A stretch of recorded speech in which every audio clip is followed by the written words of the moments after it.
here's my power line setup. I want to test, well, not really test, but demonstrate how one of these works. I'm not going to be actually burning through a fuse wire like that. I just want to show kind of how it falls down. If we come over here, here's one side, which are, I believe they're called strain insulators, but I just call them hanging bushings. Then you come over here, here's one pole. I actually did it correctly and mounted that up there, but this lightning arrestor could probably move over a little more. But this all mounts on here like that. This is my middle one. I could probably also change out that middle bushing.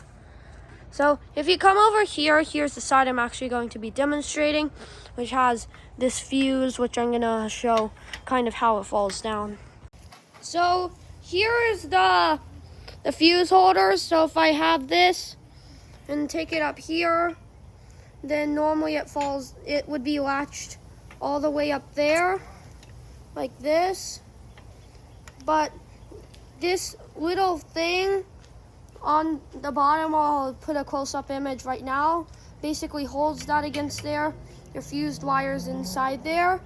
But when it lets go, it allows this to fall and then do one of those, and I just squished my hand.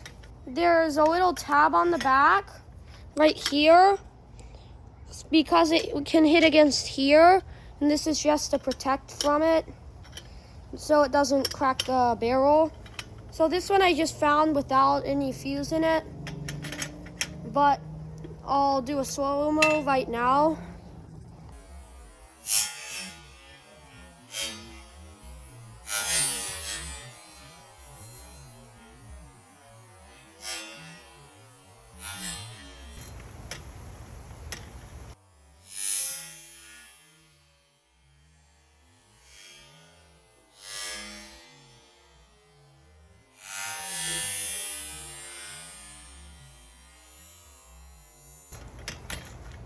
I have a Discord server, link is in the